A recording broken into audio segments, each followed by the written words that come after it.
All right, 8.6 practice graphing the rational advanced functions. So holes, vertical asymptotes, horizontal asymptotes, x-intercepts, aka zeros, all that good stuff.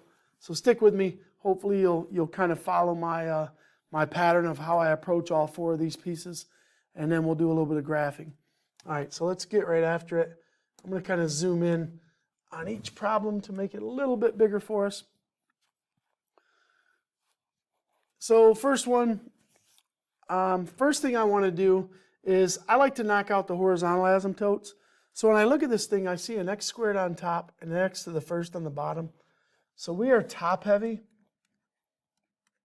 And if we are top heavy, we know that we do not have a horizontal asymptote.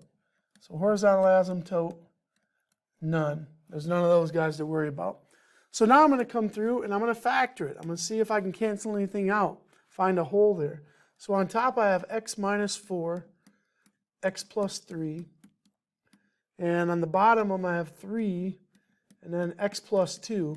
So nothing cancels there. So because nothing cancels, for the holes we have none.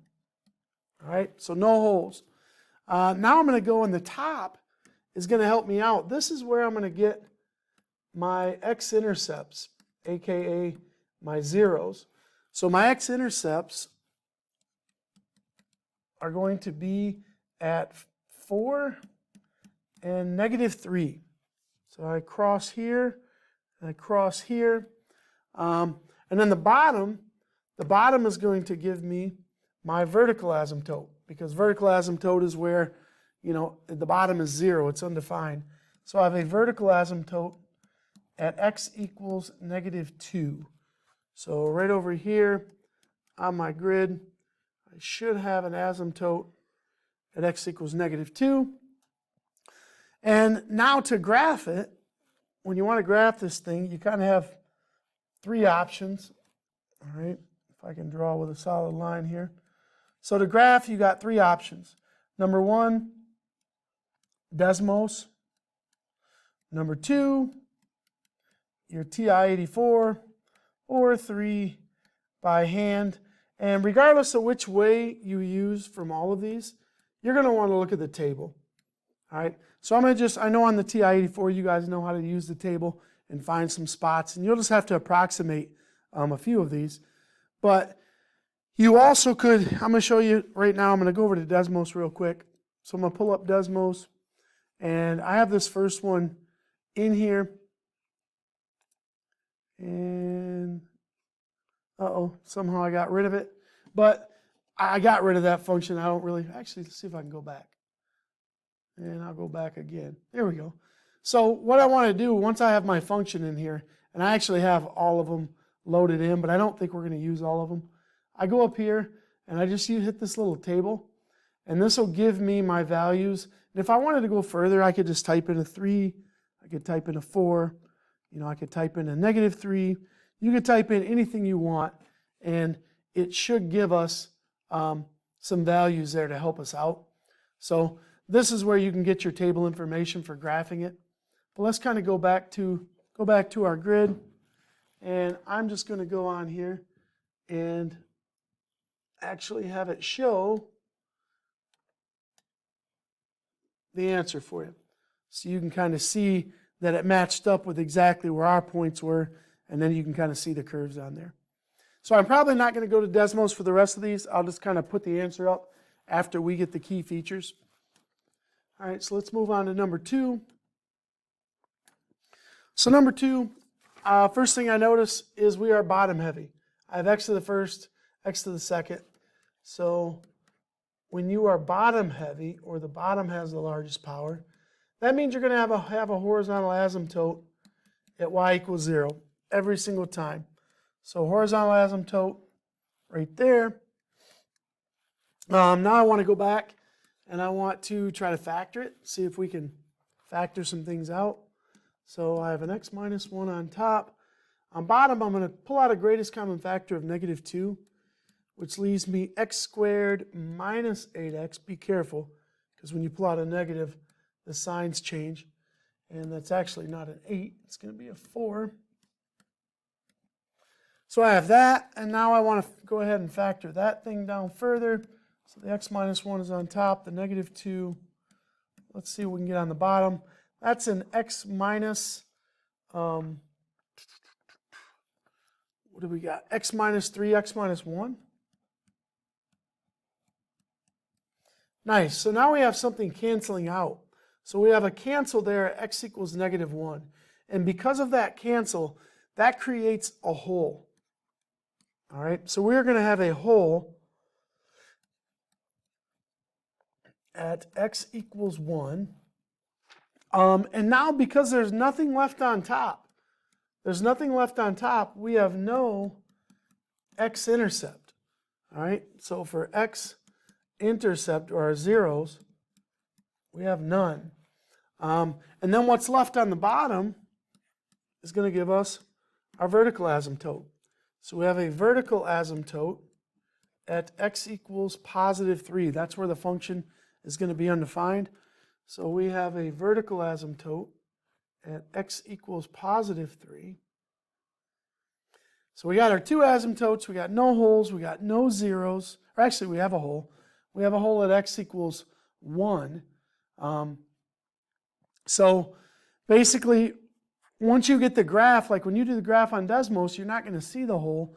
But when you look at the table, there will be an undefined spot right there at x equals 1. So I'm going to go ahead and hit the answer button so it'll show us the graph.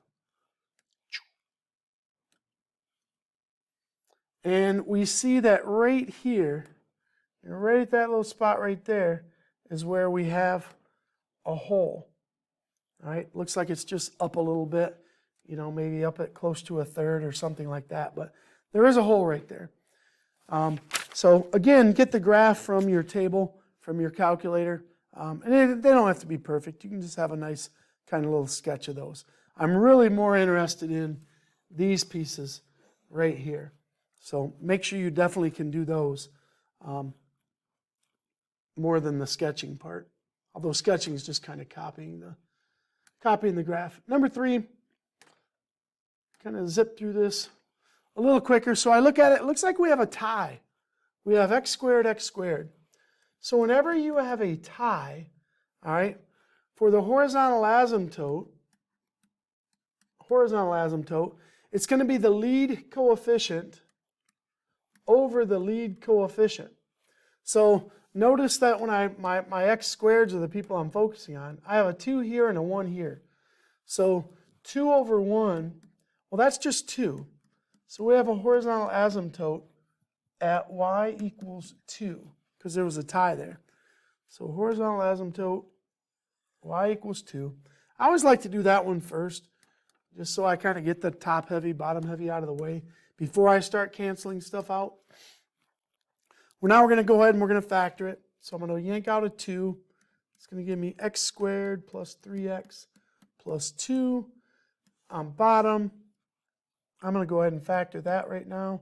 That's x plus 2, x plus 3. I now can factor that top part. That's x plus 2, x plus 1.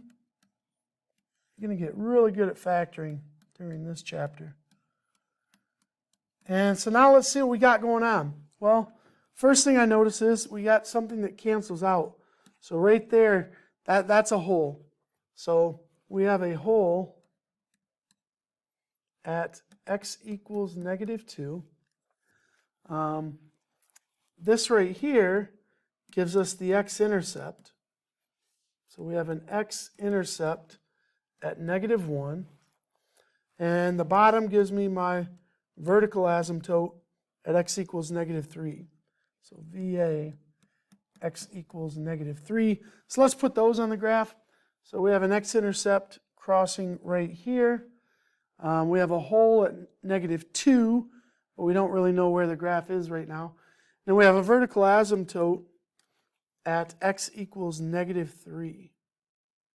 Right here. All right. So the only thing we're really missing from our graph is that hole at negative 2. So let's kind of go in here and let's see what this thing looks like.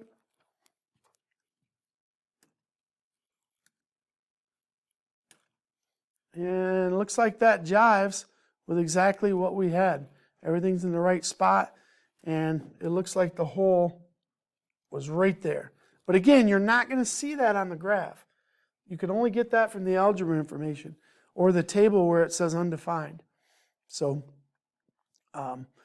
make sure that you kind of understand how to find those holes. It's where it cancels at. All right, next one, number 4. We're getting a little faster each time.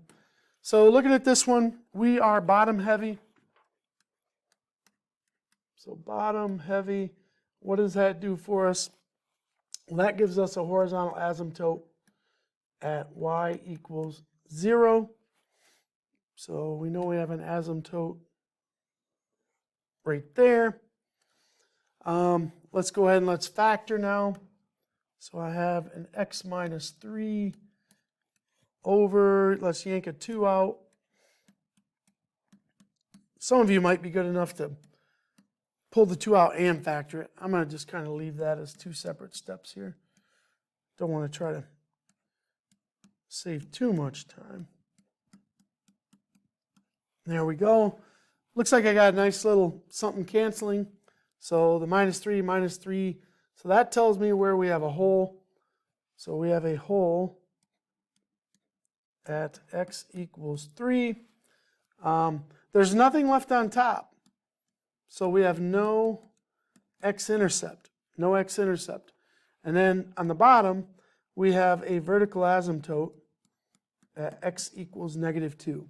So we have all 4 pieces of information. No x-intercept, vertical asymptote at -2. Let's just draw that in there. Vertical asymptote, -2. We're expecting a hole somewhere, around 3 at x equals 3. I'm not really sure where until we actually graph it and get our table. And what else do we have? No x-intercepts. So let's just check it out, see if we didn't make any mistakes. Boom. Looks pretty good. And the hole is just above the y-axis at a very small number right there, but there's our hole. X equals 3. All right. Next one, number 5.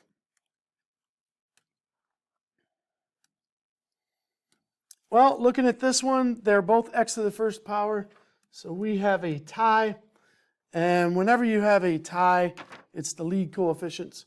So our horizontal asymptote is at 2 over 1, which is just y equals 2. So let's slap that joker on here. Horizontal asymptote, boom. Now we get into the factoring, but I don't think we can factor. I think this is about as good as it's going to get. So nothing cancels. So right now we know we have no holes to worry about. What's happening on top? Well, we have an x-intercept when x is 0, because the top's going to be 0, which makes the y value 0, at x equals 0. So we do cross right here. And the bottom gives me the vertical asymptote. So we have a VA at x equals -1. Put that on the grid.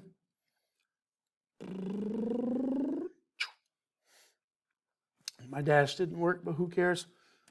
Let's check it out. Boom, everything looks good. Looks exactly how we had it. Next problem, number 6. All right, what do we have here? We are bottom heavy. So bottom heavy, remember that's horizontal asymptote at y equals 0. So we'll sketch that guy on here. Got him. Now let's go into factoring mode. So I factor this on the top. I yank out a 2, and I get x plus 2. On the bottom, that's the difference of squares. That's x plus 3, x minus 3. Nothing cancels, so we got no holes. No holes to worry about. The top gives me my x-intercept, so I'm going to have an x-intercept at -2. So we're going to have something kind of weird going on here. So remember, these asymptotes are just at the ends, just at end behavior. So it looks like we're going to cross over this asymptote somewhere in the center. And if we look at the bottom, we have two vertical asymptotes. Kind of weird. So we're going to have one at x equals -3 and one at x equals +3. So we're going to have one at x equals +3. And doggone it, I want that one to be dashed. Do it, I say. There we go. And then we have one at -3. So this one's going to have kind of three different things going on here. We've seen some kind of weird ones. So let's go ahead and let's see what the graph looks like. Do I have everything? Horizontal asymptote, x-intercept, no holes, y-intercept. All right, or vertical asymptotes. Let's check the graph and see what this weird thing looks like. Oh man. Yep, so we see our intercept right there. That was in the right spot. So notice that the two vertical asymptotes, they deal with this end behavior. So that asymptote is basically trapped that end behavior going up to infinity. And then coming down, this asymptote over here is dealing with the negative infinity. And then these asymptotes are the end behavior as x goes to positive and negative infinity. So those asymptotes can be crossed. They're kind of more just dealing with way out at the end behavior, especially on these really complicated advanced type ones. All right, next question. We're almost done. We got 2 to go. Let's do this. So first thing I know is top heavy. When you are top heavy, horizontal asymptotes, none. Something you're going to want to put on your cheat sheet if you can't memorize this. Time to factor. So x minus 4, x minus 1. On the bottom, yank out a -3. That's going to be x minus 3. Be careful there with that sign. So what do we got? We got nothing canceling. So we got no holes because nothing canceled. We have some x-intercepts. So we have here and here, we have x-intercepts of 4 and 1. And then we have vertical asymptote, where it's undefined, at x equals 3. So let's get all that on the graph. So we have x equals 3 as an asymptote, no horizontal asymptote, and then we have intercepts at 4 and 1, cross here, and then we'd have to go to our graphing utility. So let's cheat and let's just see what it looks like. Boom. So looks like we're on the money. Everything looks good. And something you'll learn about probably in pre-calc. We're not really going to deal with it here, but there are situations where you have a slant asymptote. And we're not really dealing with that in this course, but there's actually a slant asymptote there, and you'll notice that the slope of the slant asymptote has to do with these coefficients. You know, it's the line y equals -1/3 x, down 1/3, but that's just some stuff I'll let you learn in pre-calculus. We're not going to sweat it right now. All right, last one. Go over here to number 8, and see if we can go through the steps. So for horizontal asymptote, what do we got? We are bottom heavy. All right. If you are bottom heavy, horizontal asymptote, y equals 0. Let's get it on the graph. I said I want a dotted line, doggone it. Give it to me. Bam. Thank you. It's not too much to ask. All right, then we got x plus 3. On bottom, let's factor out a -3. Always pull out a negative and get the x squared positive if you can. It's going to change these signs. It's going to change him to a 12. And now we factor the bottom even more. -3, something. That's what, a -4 and a +3? X minus 4, x plus 3. Finally, we get a canceler. It's been a while.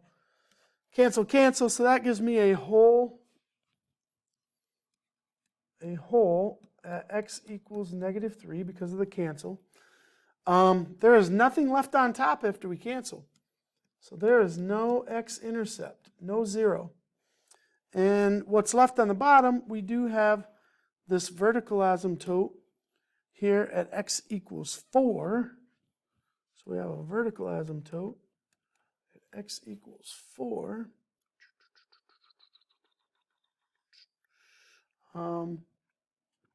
And we also, let's just graph this and see what we got.